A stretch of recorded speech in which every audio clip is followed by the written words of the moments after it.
Good morning, members, and welcome to this meeting of the Wigtown Licensing Board. This meeting has been recorded and will be made available for viewing through the licensing panel's, the licensing board's webpage. Please follow good practice guidance, which includes using microphones and switching off your video when you're not addressing the meeting. Write speak in the Teams chat function when you want to contribute. Please don't repeat contributions already made by other members. No material should be posted in the chat function if it is intended as part of the discussion. Usual standing orders apply, including that any votes will be taken by roll call. All members should speak clearly and directly into the microphone when making contributions, and when referring to reports, please provide reference to the relevant page and paragraph to allow everyone. Please focus contributions on areas where clarification is required or to propose an alternative to a recommendation. And can everyone hear me all right in this setup? Just before we go ahead. Yep. Yep, not a problem. So moving on to item number 1, scheduling apologies and convener's approval of members' remote participation, which I approve of. Clerk, can you provide the scheduling and apologies? Thank you, convener. We don't have any apologies for today's hearing, but if I may, I would just like to go through all members just to ensure attendance, just erring on the side of caution. So I can see you present, convener. Councillor Dashford, can you confirm your attendance, please? Yeah, I'm here. Thank you. Councillor Hagman?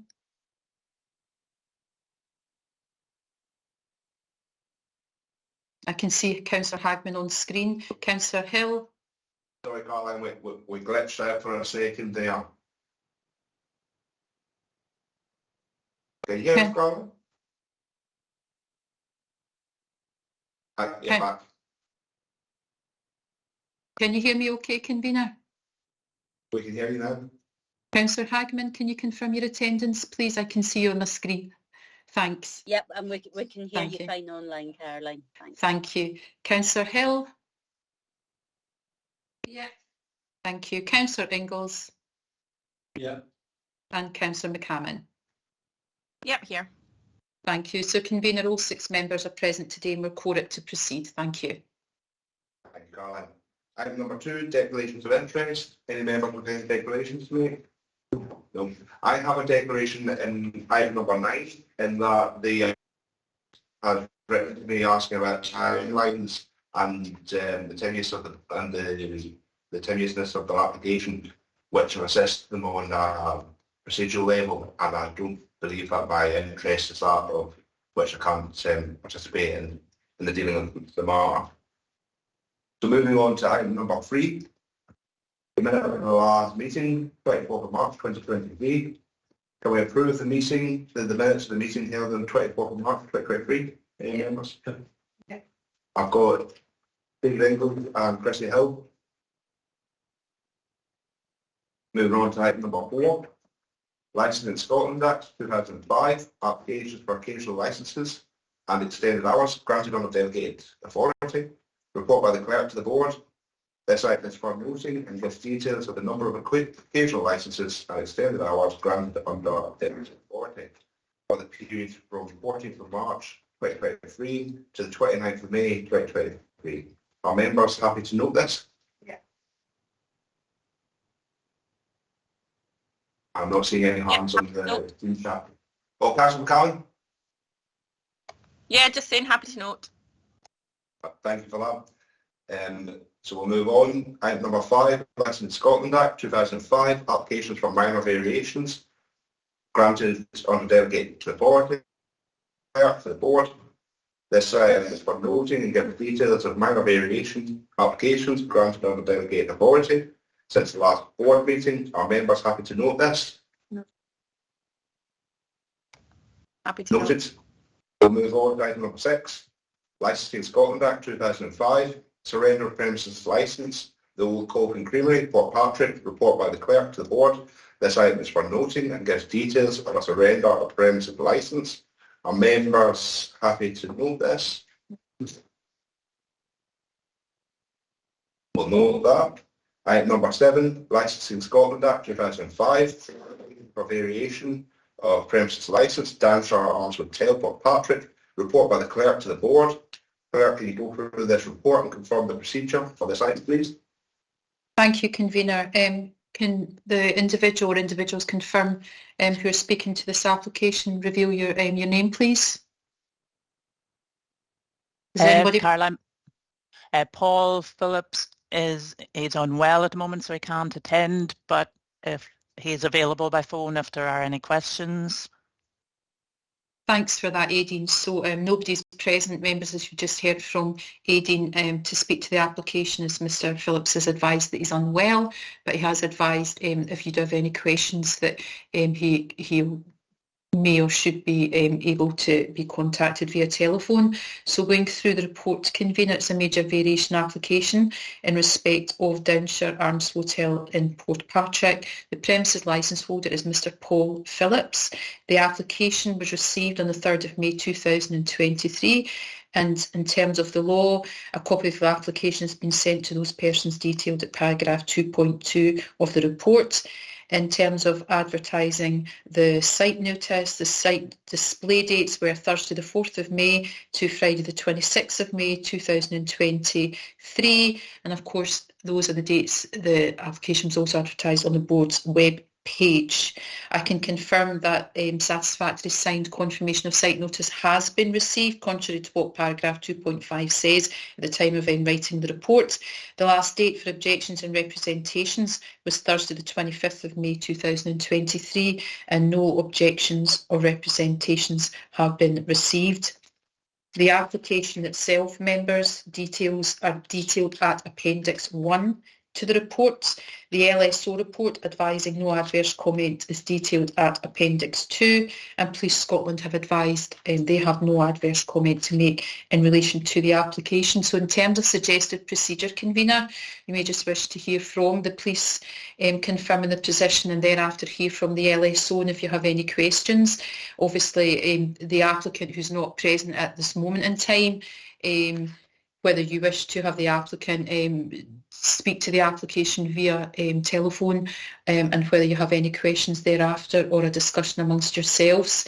Again, the applicant would be given the opportunity to sum up, but he's not present today. Much depends on whether he's present via telephone and then going into session. Thank you. Thank you, Karen. Firstly, I'll ask if the members would like the applicants to be telephoned, and we can organise that while we're working with police. Would members wishes to contact the applicants?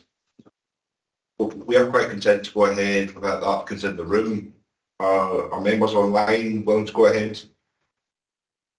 Yes, convener. Not a problem. Yeah, I think I'm that's happy with that, thanks. Thank you, members. So with that, I'll invite Inspector McComb to report to us today.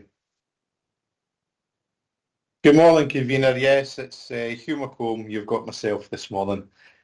Yeah, I can confirm in relation to this, as per the board papers, Police Scotland have got no adverse comments or any objections or any further information in relation to this application, with nothing else to say in the matter at the moment.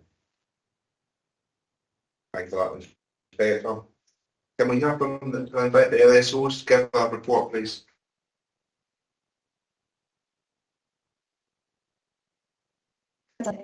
As per my report, there's actually no bedrooms now in the hotel. They've been converted.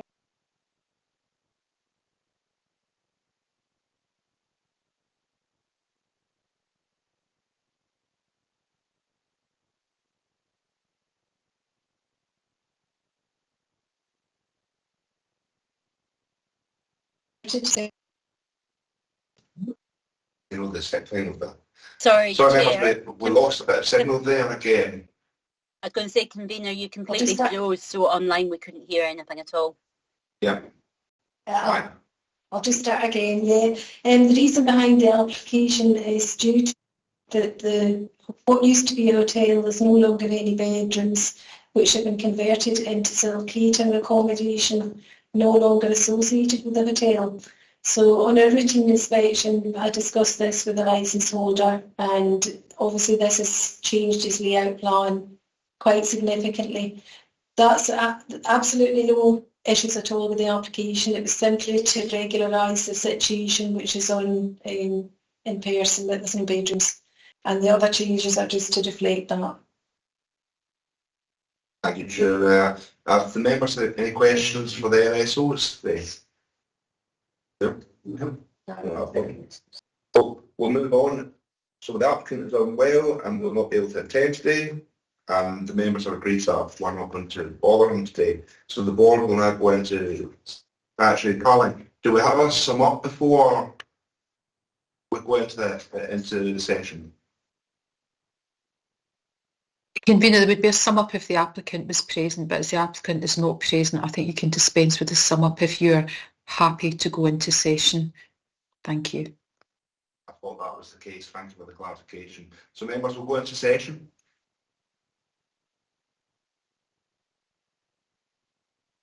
No issues. I have no issues with this, and Councillor Hill is no, I think. Oh, Councillor Hagman. Yeah, no, I was just going to say that, you know, there's no objections being raised and everything seems to be in order in regards to this one. So I've got no issues in terms of granting this application. Thank you, Councillor Hagman. I think we'll agree that this is unanimously approved. Colin, moved. There was a procedure for what goes on now. Thank you, Convener. So just to confirm, your decision is to grant the application in its entirety, is that correct? Yes. Thank you, Convener. So the application detailed at item number 7, the major variation in respect of Downshire Arms Hotel Portpatrick has been granted, and the applicant will be notified in writing in early course of the board's decision today with the amended licence to the individual in early course as well. Thank you. Moving on to item number 8, Licensing Scotland Act 2005, application for variation of premises licence, Chaser Stranraer, report by the clerk to the board. Clerk, can you go through the report and confirm the procedure for this item, please? Thank you, Convener. Can anyone advise whether they're present to speak to this major variation application in respect of Chasers North Street, Stranraer, the premises licence holder being Celeste Smith? Who do we have to speak to this item today, please? The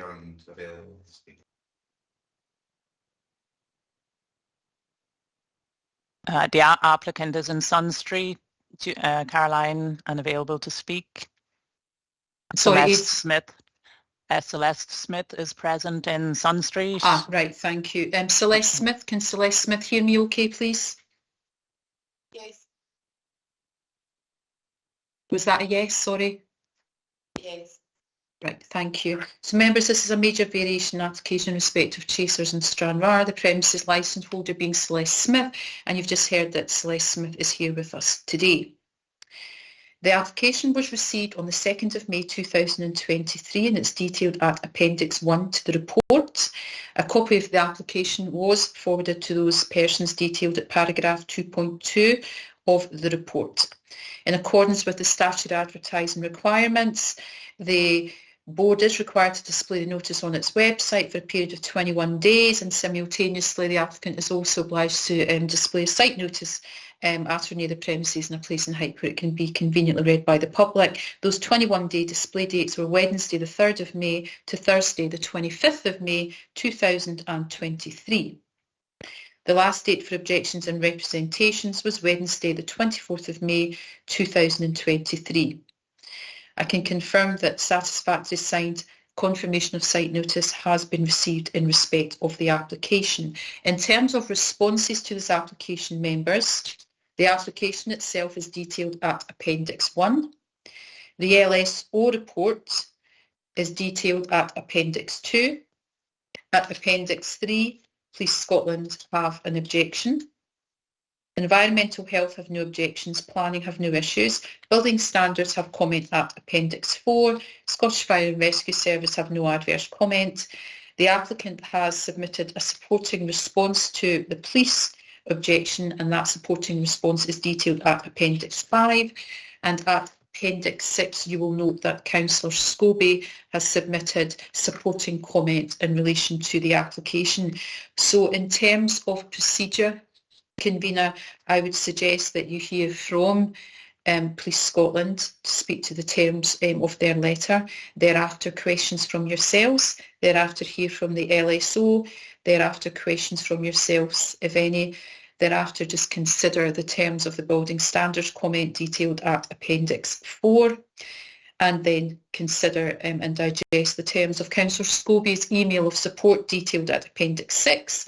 And thereafter allow the applicant, Celeste Smith, to speak to the application, including her supporting response detailed at Appendix 5. Thereafter, questions from members.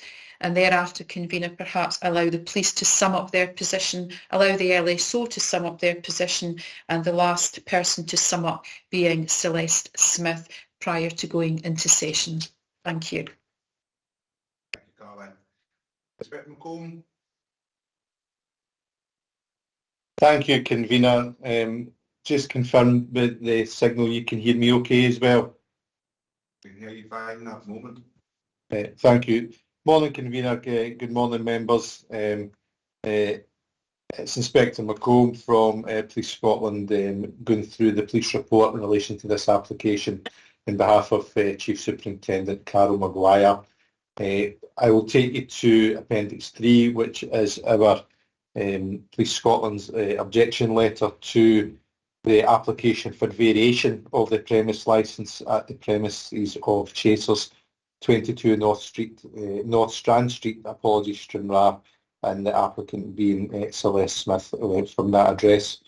Going through the report, that the variation consists of numerous changes to which the premises licence is subject, contained within the operating plan.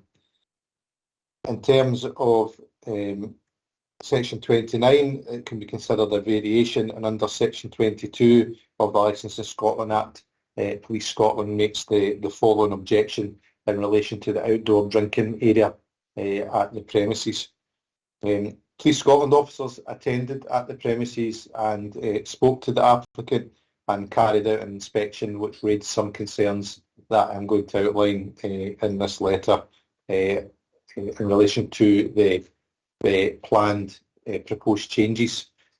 The applicant requested the additional outdoor drinking area for capacity of 16 persons, with the plan shown being 4.8 metres by 10 metres directly outside the premises on the public footpath at North Strand Street. This has noted some concerns which I will summarise in the bullet points. There was concerns that the outdoor drinking area could be problematic for disability access, reducing to a single walkway on a curve for any disabled persons. There is also a risk that persons under the influence of alcohol may come in contact with moving vehicles in the vicinity of the area at the parking area, as it's approximately 2 metres from the proposed boundary from the delineated area which has been identified. The licensed premises is also close to the library. It's used by numerous service users, and we have a concern about any impact of any increased noise, rowdiness, antisocial behaviour on the service users in the nearby public building. The library was a consideration. There was also a consideration for a U-shaped gully that leads to a drained and potential trip hazards for that. It's an area solely consumed for alcohol, and no provision for food was a consideration, and also there was a concern raised about the layout of any parasol structure would have impact in any viewing of the public space CCTV nearby, should that need to be reviewed for any early intervention or for any review for any criminal investigation. So that was the risks that were identified from the permanency of this major variation. On the staff speaking to the applicant, we received very good positive feedback and clarity that the actual area would be 4 metres, as the barriers are 2 metres each, and the outside area would be open no longer than 1800 hours as opposed to the requested 22. There was concerns about potential additional lighting, and our position is should the board be minded to grant, we would be satisfied in an initial trial period of 6 months consideration of the following: of a terminal hour at 1800, no parasols to be used at outside tables, no amplified music, and a suitable barriered structure in relation to public safety. Just summarising, the premises is in an area where there's a mix of residential commercial properties. We do take cognizance of other licensed premises nearby. One does have outdoor drinking. We are aware of that. However, the premises is regarded as a stand-up drinking establishment with no food. There is a concern that the outdoor area may impact on the local area, increased noise and potential antisocial behaviour, and with the exact enhanced risk of the outdoor lighting and large gutter could contribute to a consideration for the area being unsuitable for the permanent variation. Just to summarise, we are of the opinion that in its current format of the application, the variation could be considered for refusal as is inconsistent with the licence objectives of preventing crime and disorder, securing public safety, preventing public nuisance and protecting and improving public health. And I also may add that there is no other police objections to any other part of the variation. It's solely for the outdoor drinking area. So that concludes the police report. I'm happy to take questions just now. I am aware and welcome the applicant's responses to our letter, which I'm happy to sum up. And there is certainly a police position that we would be satisfied with the positive responses we've got from the applicant. And happy to take any questions so far, Convener. Thank you, Inspector McComb. Do the members have any questions? Councillor McCallum, then Hagman, please. Yeah, thanks, Convener. Morning, Hugh. Just a quick question, please, if you don't mind, in regards to the conditions that you've set.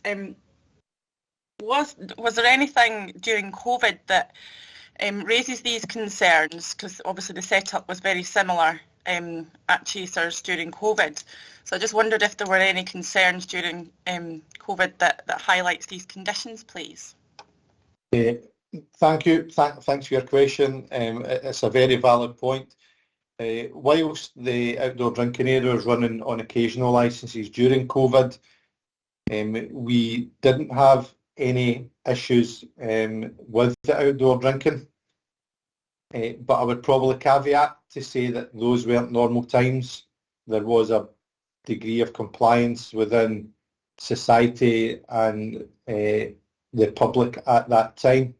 So if there was specific concerns at that time, I would have got them included in this report. There weren't, but I still think that we're now moving into the new normality, and this is for a more sustainable position moving forward. That it's probably unfair to compare the times of COVID and looking forward facing for the future, as footfall is a lot busier now than it was during the COVID period.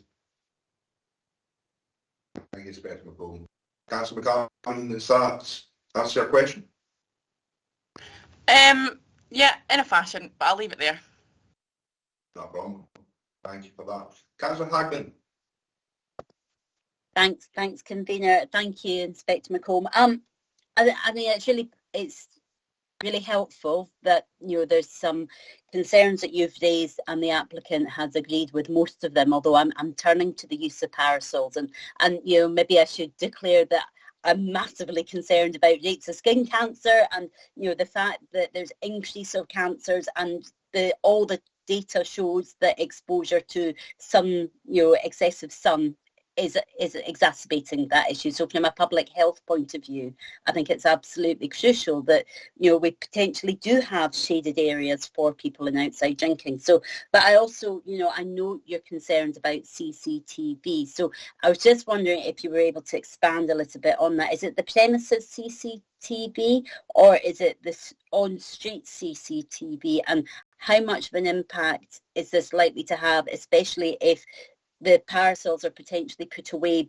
after 6 o'clock? Would that mitigate any concerns that the police have? To answer your first question, it's public space CCTV, as obviously the premises are not obliged and have no obligation for sharing of their own premises, albeit we do have a good partnership with the premises. I've probably got quite a common sense view on the parasol. It was highlighted as an issue to bring to the board for consideration, but I'm happy that my staff in Stranraer work with the premises staff. I was going to cover this in the summing up, and there's a compromise found, because one thing that any police objections do not want to do is expose people to the risk of harm and the risk of any health concerns. But it's probably working with the premises staff to find a compromise that we don't want to introduce a situation where we do have disorder or violence that happens in the outdoor area, where the use of parasols may hinder the investigation.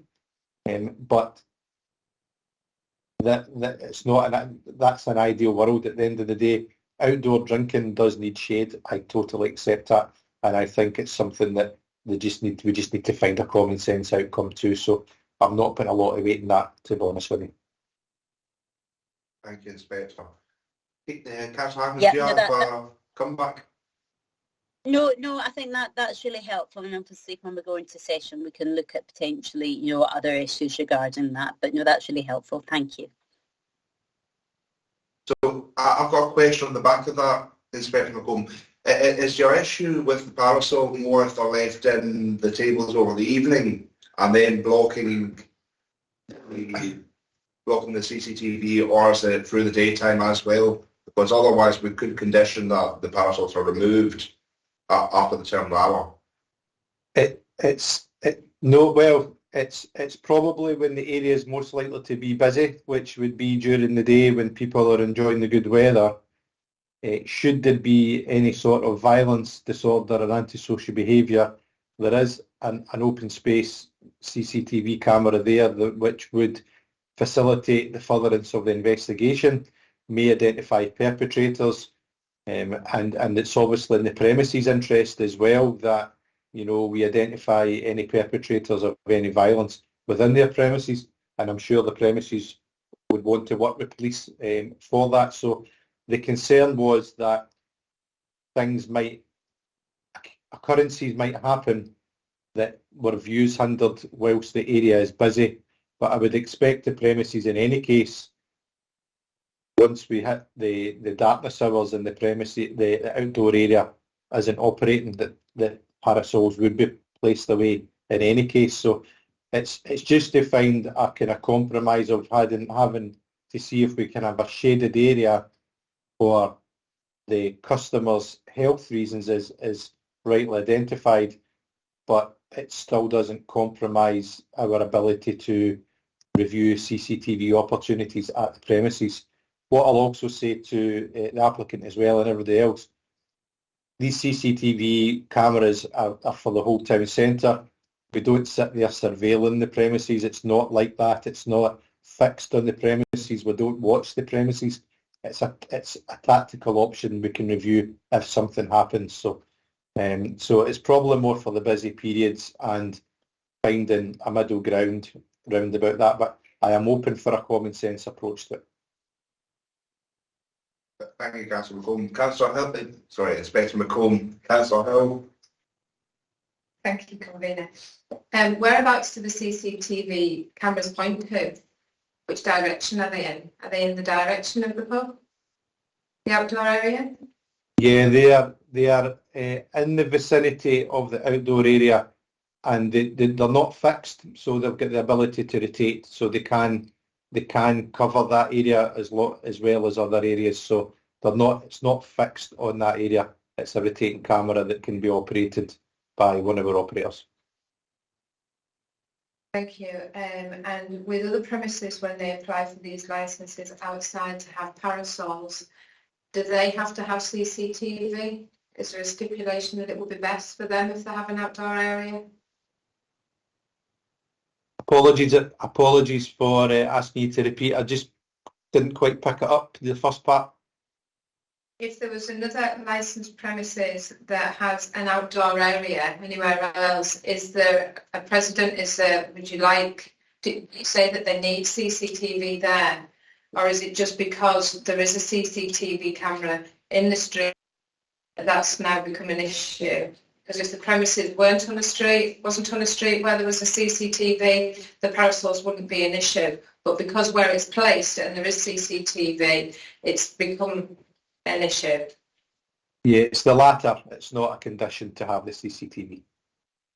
Thank you. Thank you, members. I see no more questions, so we'll move on for the LSOs, and I'll invite Julia to give us a report. Yeah, thanks, Convener. The main reason behind the application is in respect to the outdoor area.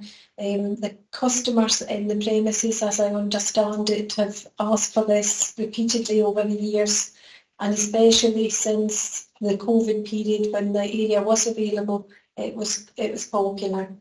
It is for 16 persons. There will be the barriered area, as you can see from the photographs. These will be put out at the start and taken in at the end of the day.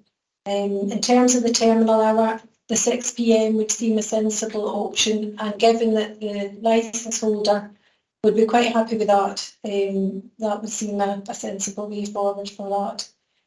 Obviously, it's got to be monitored, and the onus will be on the applicant and staff to monitor that. And apart from that, I don't think I forget anything else other than what was in my report.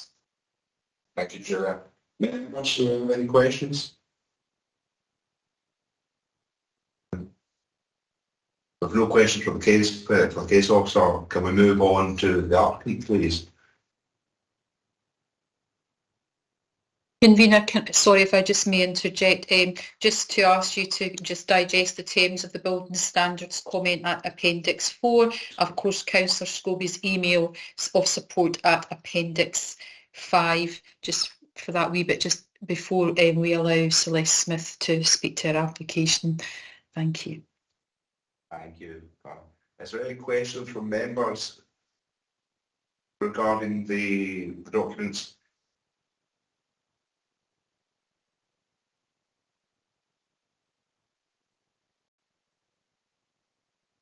I think we're all happy. Caroline to proceed.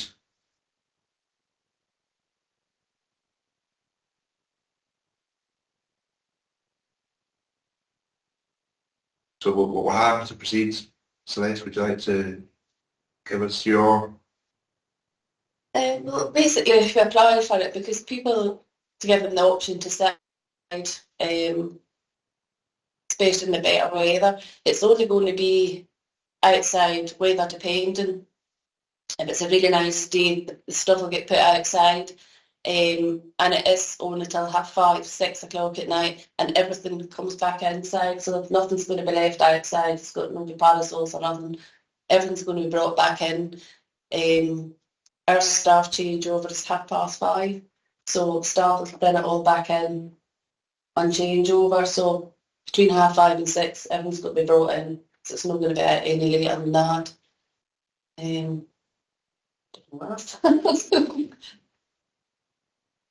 So yeah, is that us finished then with you? It's just obviously the concerns like the trip hazard. I don't see it a hazard. Nobody's ever fell or hurt myself and that really for the years that I've known it's been there.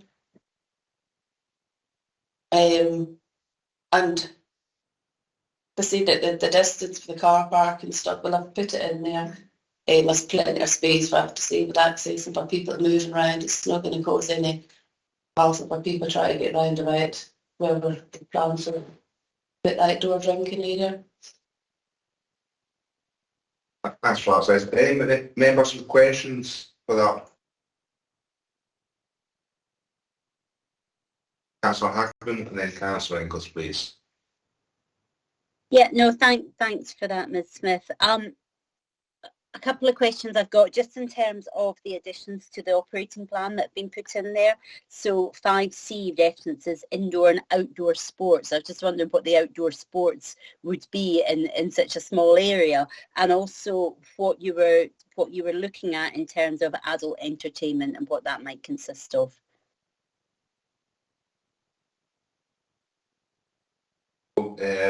Thanks, Judith's put her hand up here. Sorry, could I just, for clarification, indoor outdoor sports is the terminology used in the operating plan, so there's no outdoor sports, but it's just the terminology. Right. Okay. No, that's great. Thank you, Julia. I just suddenly thought, what's happening? We've got some balls going on. So, no, that's fine. Thank you. So, just in terms of the adult entertainment of what your plans were in terms of that. Thank you. Celeste. Just sorry, I'll maybe just help Celeste out. Yeah, adult entertainment would be in the case of, say, a staff party organising something out with the licence holders control, and obviously there would be no under 18s allowed at that point. It's just a sort of what if, it might happen, it might not happen, as far as is that correct? Yes. Okay, Thanks no, for that, thank you. Just really to confirm, obviously there might be additional licences needing to be required to apply for, should there be, I think, and Caroline, you can keep me right in terms of the terminology, but I think it's more than 3 per year, and additional licences would need to be sought for that. So just to really confirm that the applicant's aware of that. Yeah, thanks, Councillor Hagman. Yeah, I mean, if the proposed activity, the adult entertainment, falls within the definition of the sexual entertainment venue, then an additional licence would be required on the civic government side. There's a kind of relaxation for up to 3 events within a 12-month period, whereby no sexual entertainment venue licence would be required. Much depends on the nature of any proposed activity.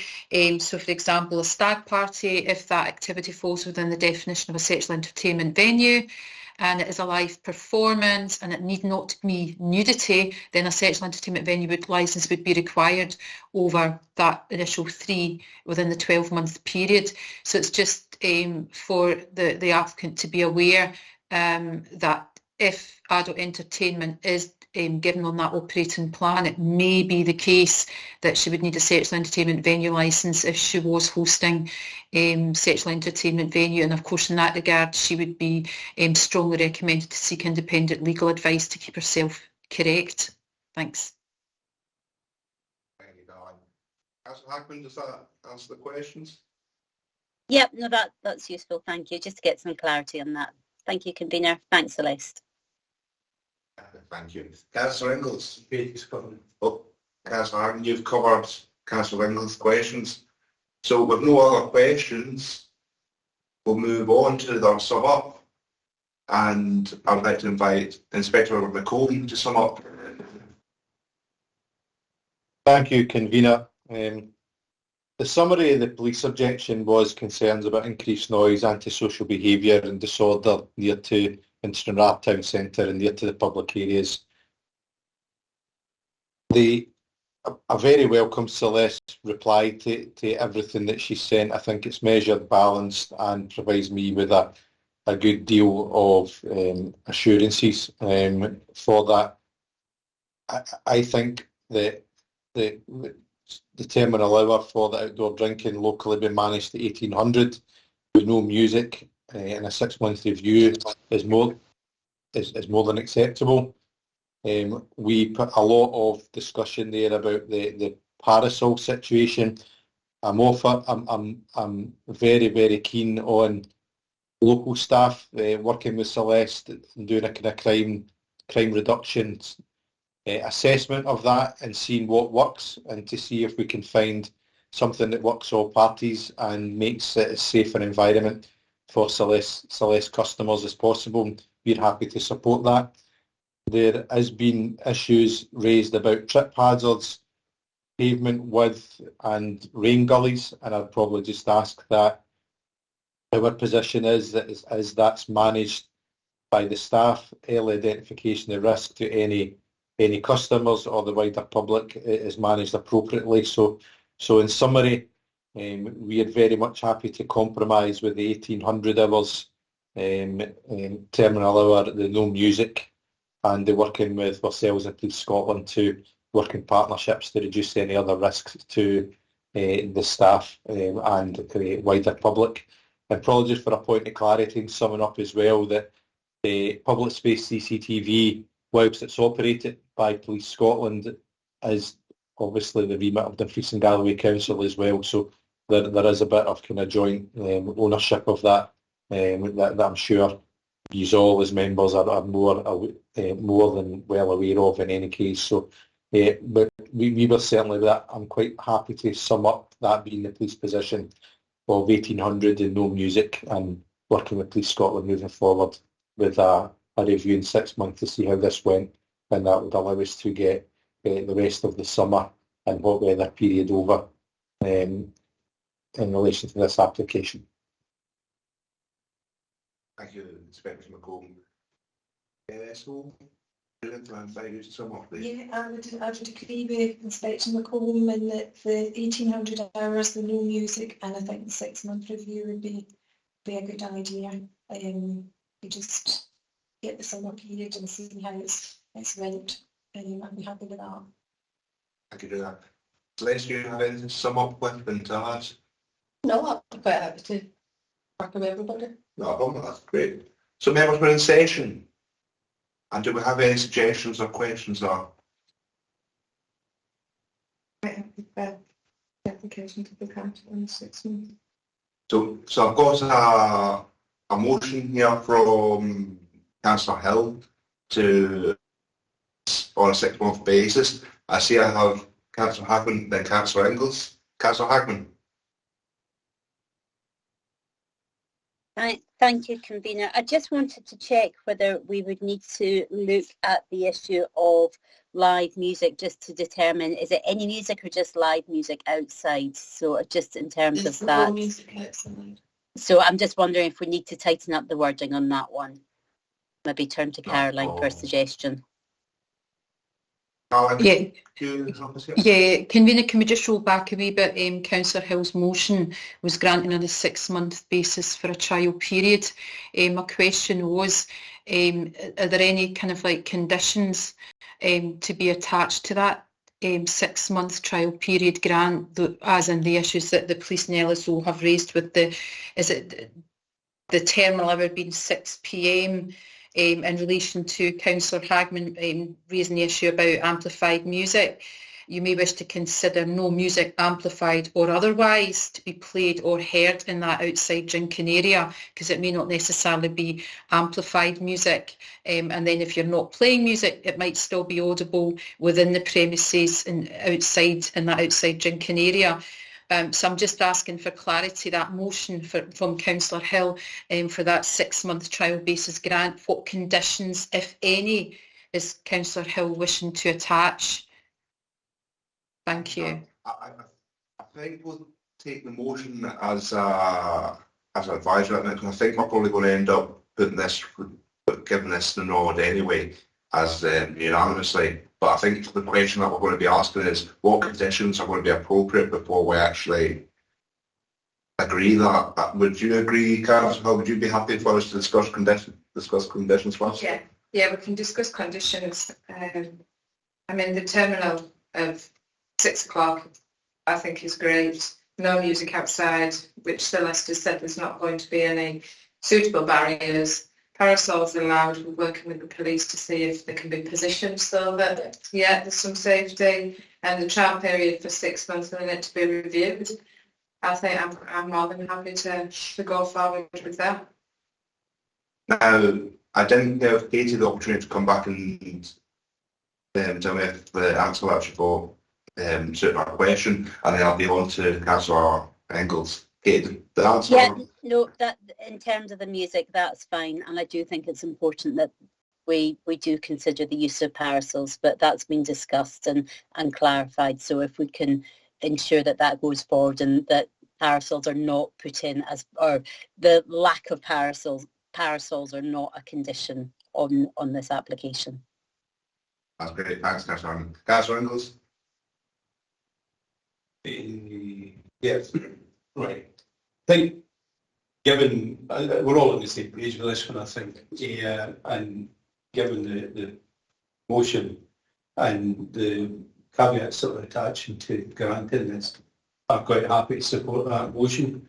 I think the point the police brought up about the gully may need to be looked at as a separate issue. Might, if it's a council issue, then it might need to look at that. Yeah. Just purely from an identification of that risk element, you know, and trying to eliminate that if you can. I'm sure there's some way they can do that. Yeah. So I'm happy to support that motion. Thank you, Councillor Inglis. Julia? Thanks, Convener. Just one wee comment there. There is no music to be played. That's been agreed by Celeste in the outdoor area. However, the likelihood is the music from inside, you will be able to hear it in the outdoor area, but you can hear it anyway. Yeah. No, thanks for that, Julia. That's worth noting. Going on Councillor Inglis' comment there, I know that it's a castle gully, but the variation that we're, you know, is it possible to maybe put some kind of metal grid over that, like a rain grid? That's what my husband had said, if the council could put like a grid over it, it would fine. Because it's not a massive, it's just like a... Just a big thing. Just a look bit. at so you don't get it. I'm not sure it would be for the council to do that if you're expanding out there, but that's for maybe talks later on. Come on the building line. Yeah, that'll come under building standards, I imagine, Caroline. So members, I believe that we're unanimously agreed to grant this subject to the conditions that have been discussed. I'm not seeing any hands up. Oh, Caroline? Thank you, Convener, for giving my interjection. Just to have absolute clarity on the conditions that you're discussing, it's the case, there's a terminal hour for the outside drinking area shall be 6 p.m, 7 days per week.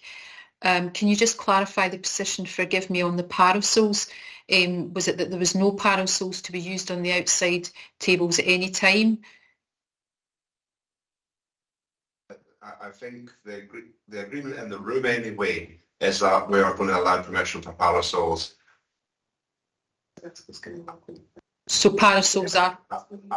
And the applicant is going to work with the police to position these parasols so that they are the least obstructive as what they can be. So parasols That's are right. permitted and there's no condition in relation to parasols, and then no music amplified or otherwise to be played in the outside drinking area, but as Ellie so has said, you can hear that music in that outside drinking area, and then the outside area must be contained by a suitable barrier structure. And it was just asking in relation to that furniture, and were you wanting to give thought, members, to a condition that all the outside furniture shall be removed immediately following that 6 p.m. terminal hour and moved inside, or just to get clarity on that? Okay. Thank you. Bring in Councillor Inglis, please. The parasol issue, the parasols are pretty much going to cover the whole seating area, because the seating area is not that big. No. You know, so you're going to have 2 metres for each block of seats. So the time you put a parasol in this, it's pretty much going to cover the whole seating area. So. Even if you just had one half covered door, so that it I hope so. It's a pretty quite big parasol, so one would probably be enough to shade part of the area. Yeah. I think the parasols we can work with, absolutely, even if it's the half of the drink of the outside area that's further away from the camera, maybe has the parasols, and the other half is exposed. That would allow some visuals to go through for the camera, but then that'll be for the police to come up with some kind of agreement with Celeste. So Caroline, can you outline the position, please? Thank you, convener. So my understanding prior to confirming to the applicant is that you're happy to grant the application in its entirety and in respect of the requested outside drinking area in terms of your section 27.6 power to attach conditions pursuant to preventing public nuisance and securing public safety. The terminal hour for the outside drinking area shall be 6 p.m, 7 days per week. All outside furniture shall be removed inside immediately following 6 p.m. each day. No music amplified or otherwise is to be played in the outside drinking area at any time. The outside drinking area must be contained by a suitable barrier structure which shall be removed immediately following 6 p.m. each day. So at 6 p.m. everything's been moved inside. And convener, in relation to the 6-month trial period that the police have raised and the LSO have raised, just for clarity, are you members minded to grant for a 6-month trial basis or permanent period, knowing that you would have the review mechanism to pull in if there was any issues in relation to that outside drinking area? I've had the nod, Caroline, from the members in the room that we're happy to go with a 6-month trial period. Are the members online happy to go with that? Yeah. Thank you. Okay, convener, so that Just is... a question, Caroline, that's been put to me earlier. Does this 6-month trial period mean that we would require a second application to put this into permanent situ? No, what would happen is if you're minded to grant the operation of the outside drinking area for a 6-month trial period only, that would take you up to the 7th of December 2023. It would call before yourselves again, almost like for a review, and you may wish to consider receiving an updated police report and also an updated report from the LSO as to how the operation of that outside drinking area has gone in relation to the licensing objectives. So the applicant would not require to submit another application. The matter would call before yourselves in 6 months' time. You'd consider both reports from the police and the LSO and make a determination then as to whether you wish to grant that part of the major variation in relation to the outside drinking area on a permanent basis or not. Thank you, Caroline. That clears up an awful lot. So members, I believe that we've come to a decision to grant this, subject to the conditions that Caroline's outlined. Is there anything else that we need to add on this, Caroline? I think, convener, you may wish to just hear from Celeste, Celeste Smith, as to whether she's happy to accept the conditions, which I'll just run through now. Ms Smith, that the terminal hour for the outside drinking area shall be 6 p.m, 7 days per week. All outside furniture shall be removed inside immediately following 6 p.m. each day. No music amplified or otherwise is to be played in the outside drinking area at any time. The outside drinking area must be contained by a suitable barrier structure which shall be removed immediately following 6 p.m. each day. These are the conditions that would attach to that outside drinking area, and the outside drinking area, as members have suggested, would be granted for a 6-month trial period to ascertain how the operation of the outside drinking area impacts on the licensing objectives, and members would request both the police and LSO to submit updated reports, and the matter would call at a hearing of the board on or around that December the 6th, 7th 2023 hearing, just to kind of like review how the operation of the outside drinking area goes. So it's just to bring to your attention the conditions that members wish to attach and to ask whether you've got any comments. Oh, that's fine. Okay, convener.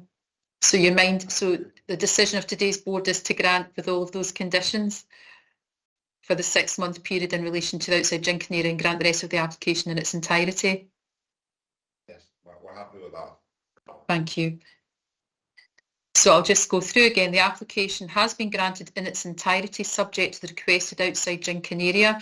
Said request shall be granted for a 6-month trial period, and it shall call before the board for consideration at or on around the 7th of December 2023. The board will request updated reports from both Police Scotland and LSO as to how the operation of the outside area has impacted the licensing objectives, attaching in pursuant to their powers under section 27(6) of the Licensing Scotland Act 2005, conditions to attach to the operation of the outside drinking area. Forgive me, I'll go through once more time and speedily, that the terminal hour of the outside drinking area shall be 6 p.m. 7 days per week.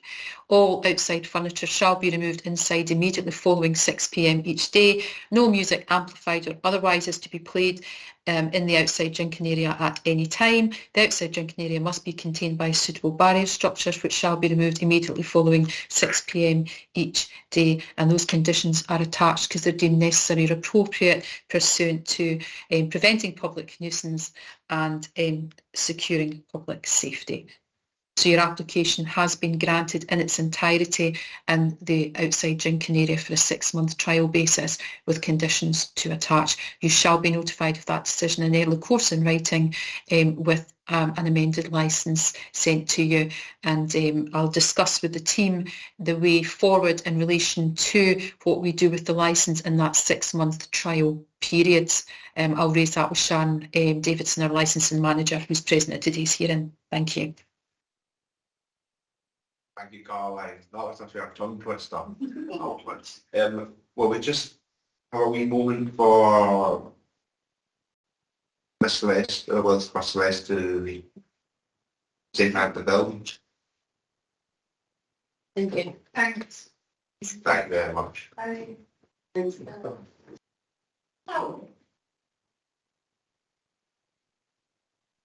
It starts now, but what about Sundays? Because we've only done it temporary. That's what I was trying to say. That's what it does. No, but to do that. Do we? If you just give us a wee more important, we'll just wait for maybe our things to reply.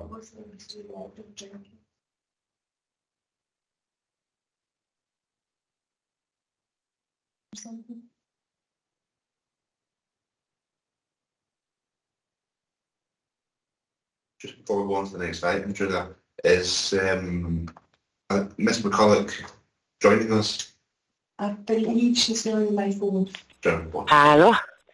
Unknown participant is now joining. Hi, is that Alexis? Yes, it is. Okay. That's us ready to start your item now. Righto. So, Thank you, Aidan. Inspector McComb, I saw your hand go up. Apologies, Convener, we just put something in the chat function. It was just to see if you were happy if I went after this agenda item prior to your report. That's absolutely fine, Inspector McComb. So we have Mary back. Councillor Hill has left the room. I don't know why, but we'll... All right, but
That's it.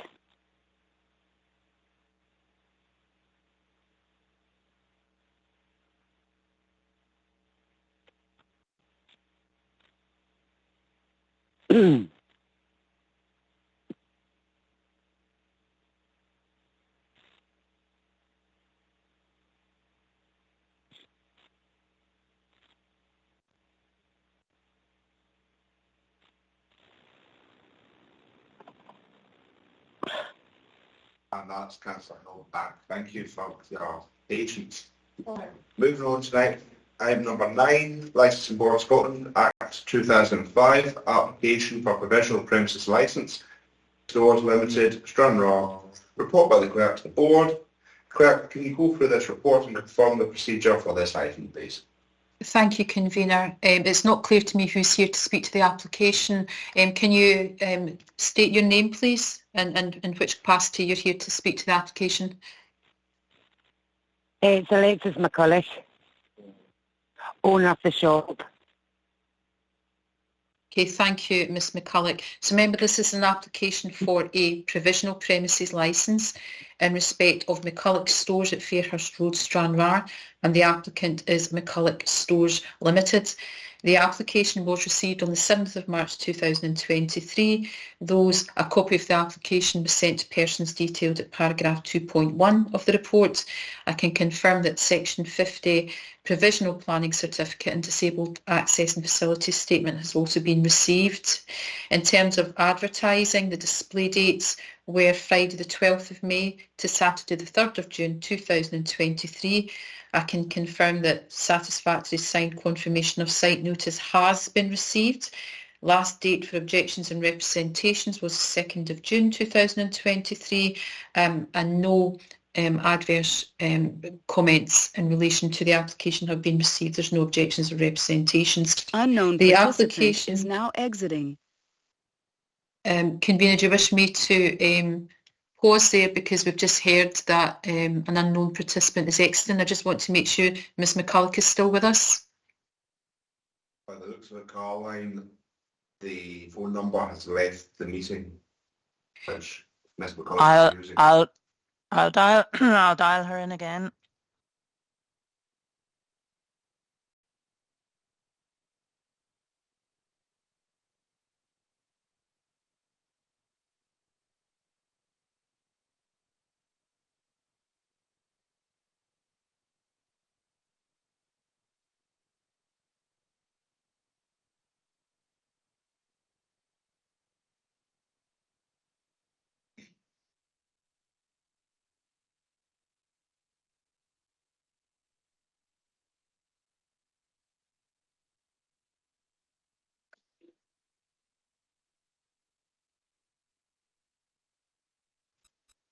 Unknown participant is now joining. 44777475866. Can't take your call right now. Just leave your message after the tone. And when you're done, press hash or just hang up.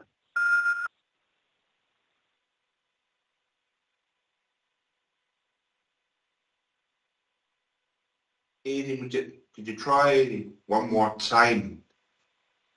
And if we can't get through, should we? Oh, sorry. I know. I was just saying she had said she was available for questions, but she didn't have anything to add to the application. So I don't think she was intending to speak as such. She was just available if there are questions. But I will try and dial her once more. Well, if that's the case, and you've been told that there's nothing to add, if we want to ask questions, we can dial later on if we've got questions. So we'll just continue, Caroline, please. Okay. Thank you, convener. So the application for the provisional premises licence is detailed at Appendix 1 to the report.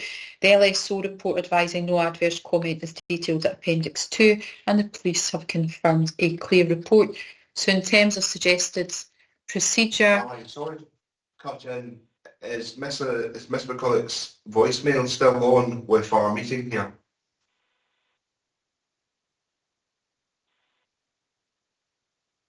I'm actually unable to answer that question definitively. Unknown participant is now exiting. But thank you very much. Can we continue now, please, Colin? Sorry to interrupt you. Not at all. Thank you, convener. So in terms of suggested procedure, you may just wish to hear from the LSO on any questions, and then from the applicant, or Ms McCulloch, if she's here to take questions from yourselves, and thereafter allow Ms McCulloch the opportunity to sum up if she's present, and prior to you going into session. Thank you. It would have been a very long voicemail. So can I invite the LSOs to present to the board, please? Thanks, convener. As members will be aware, this has been a long-established shop, so much so that when I tried to find out when it was first licensed, records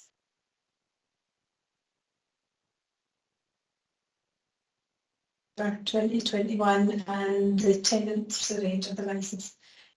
So the shop remained closed until the applicant bought the building and has now applied for the premises licence to be able to sell alcohol again. I've had no adverse comments at all. It's, as I say, it's well established. It's just undergoing a refurbishment. Thank you for that, Trina. Any questions from the LSOs for Trina? No.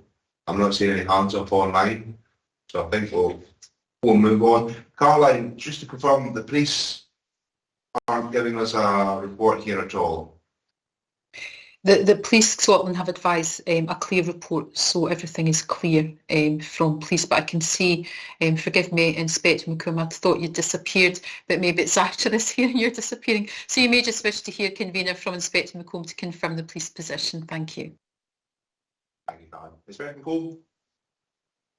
Thank you. Just to confirm, as per the appendix, a clear police report, no adverse comments, and no further objection or representations. Thank you, Inspector. Any questions for the police members? No. Not a problem. So, members, we'll move on. We don't have Alexis with us at the moment, but is there any questions for the applicant? And we can try and dial her again. I'm seeing no wishes to ask questions. So we'll move on. The board, I believe, will now be in session, Caroline. That's correct, convener, given that Ms McCulloch's not present. Thank you. No problem, thank you very much. So the board is now in session. Members, do we have any suggestions? Just something that highlighted actually. Councillor Engels. So sorry. This is a refurbishment new owner.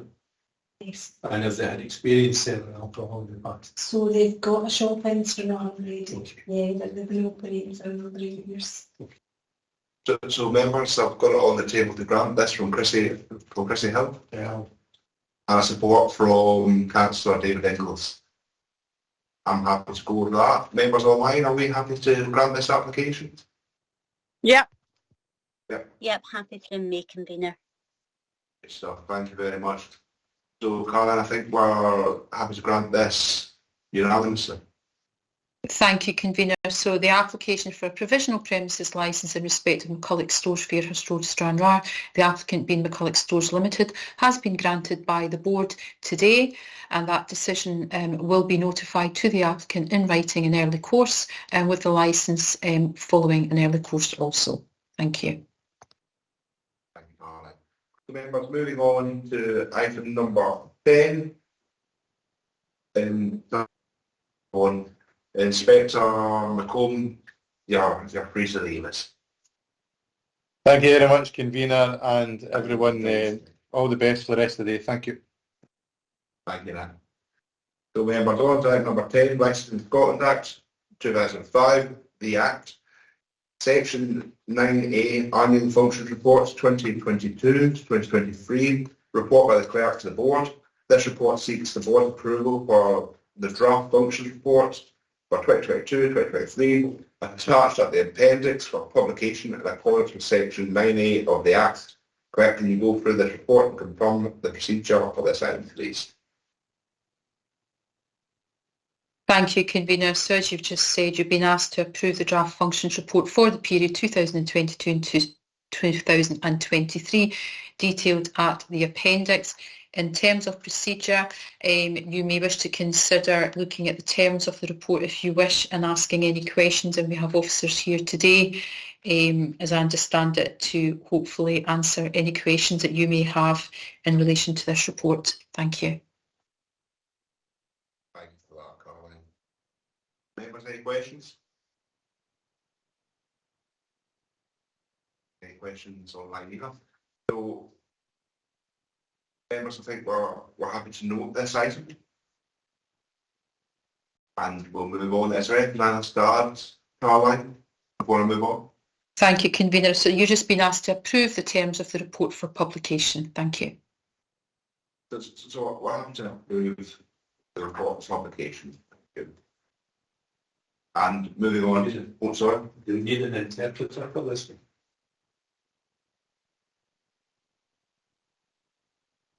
So members, we're going on to item number 11, and that is Licensing Scotland Act 2005, the Act, Section 9.b, Annual Financial Reports 2022 to 2023, report by the Clerk to the Board.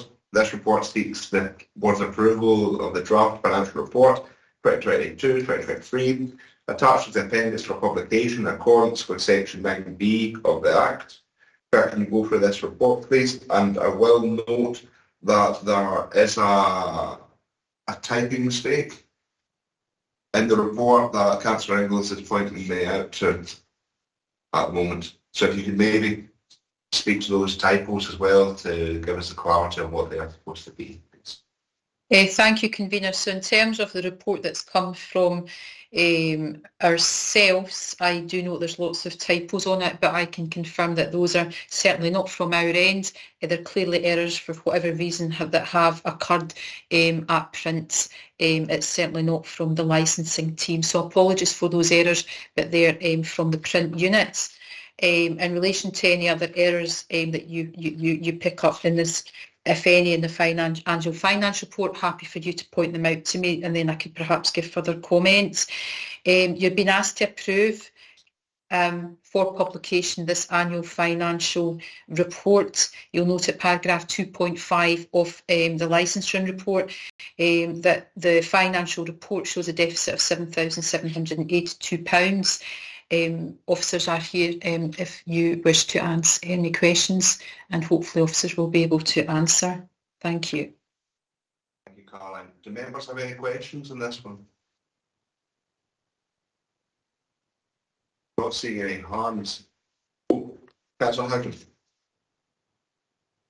Yeah, thank you, Convener. I'm just looking at the 2.5. It makes reference to a full review of licensing fees will be carried out. Who conducts that review, and where does it come back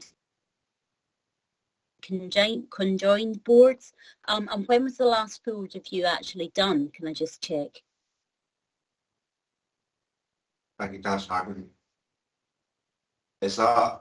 Thank you, Councillor. Yeah, I can. If Sharon Davidson, our licensing manager, may be able to assist with that question. Thanks, Sharon.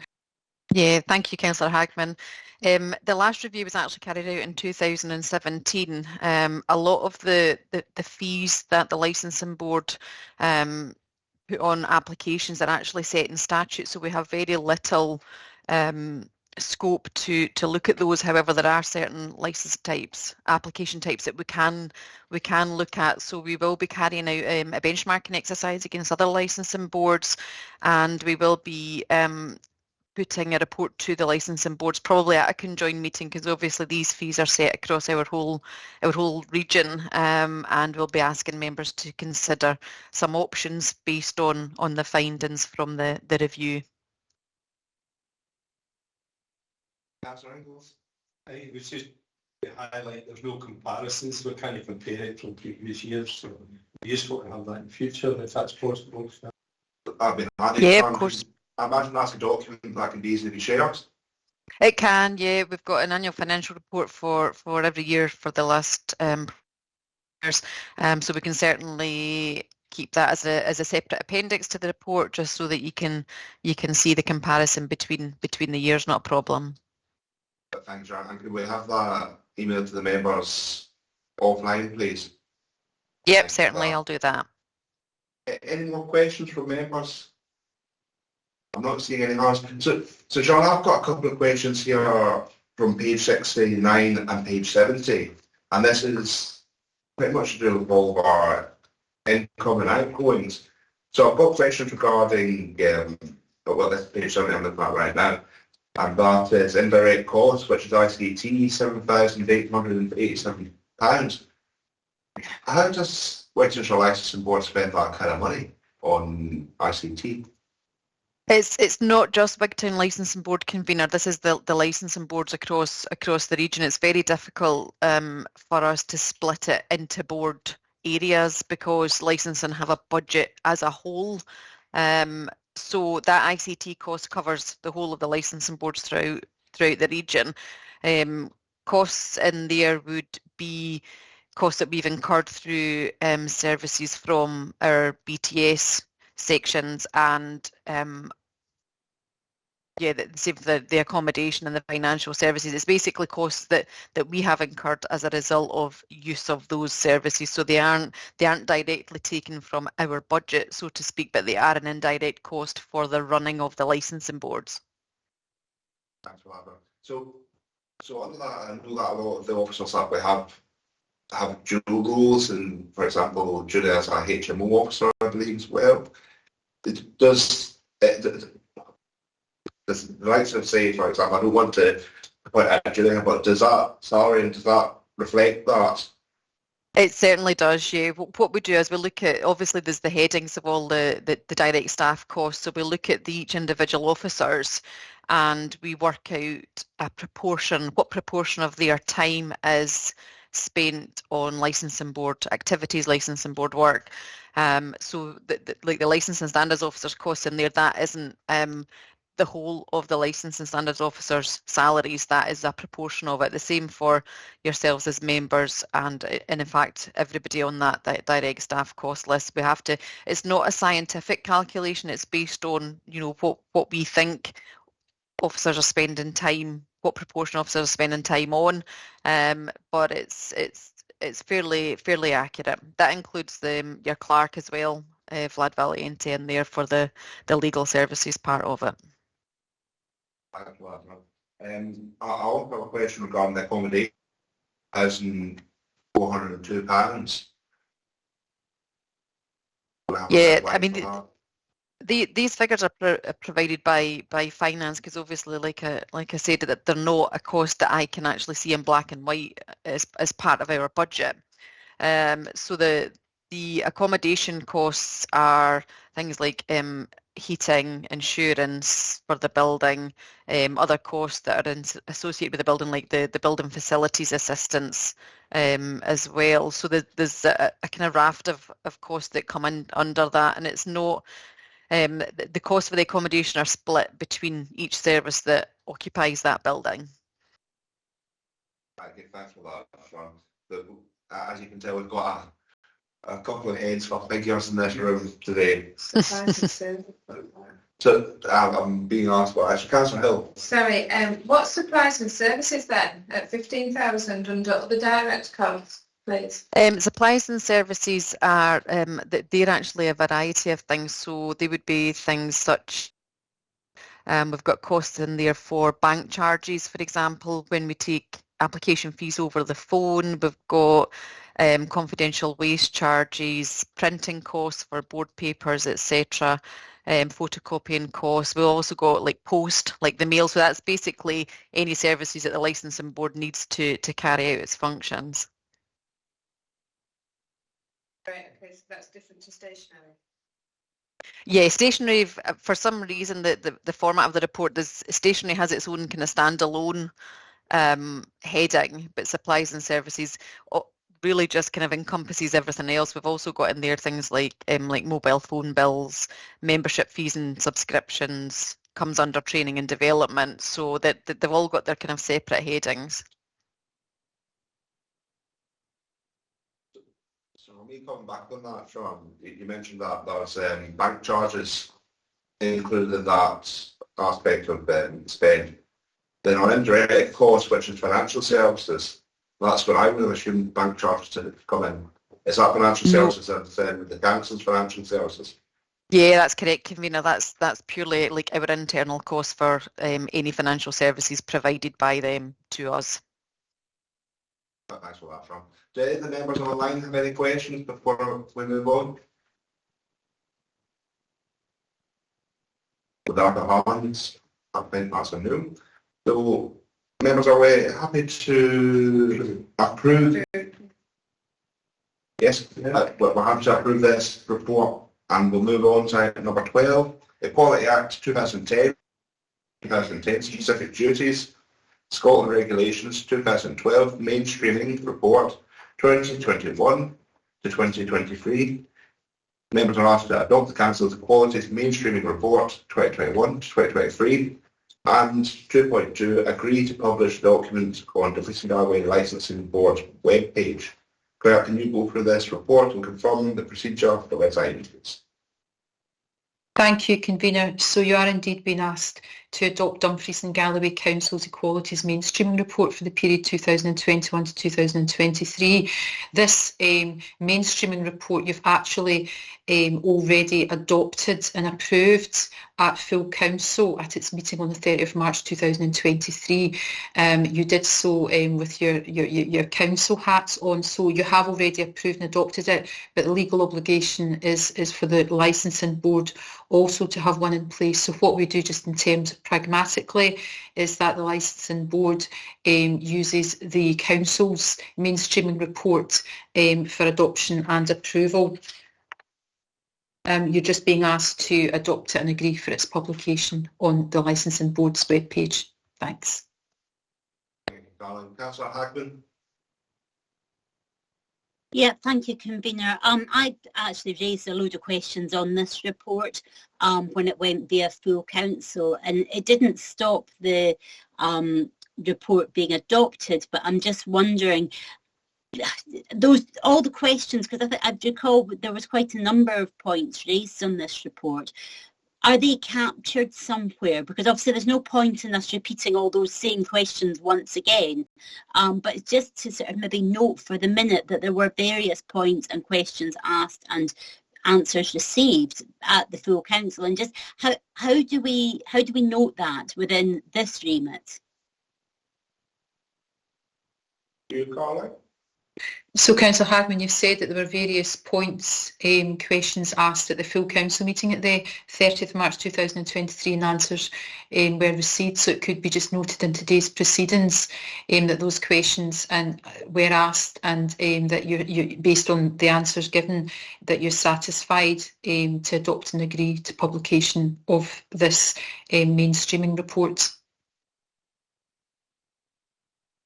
Yeah, no, that's helpful. I think if we can note that, just because I'm sure nobody here wants me to go over all my numerous questions on this report yet again. You were all at full council, so you don't need me to repeat myself, but thank you.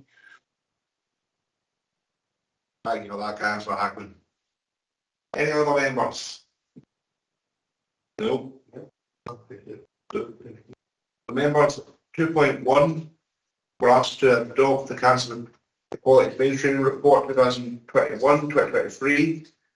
I think we're all happy to adopt this. Item number 2, I agree to publish this document on D&G Licensing Board's webpage. Do we agree? Yeah. Happy to agree. We've got agreement here.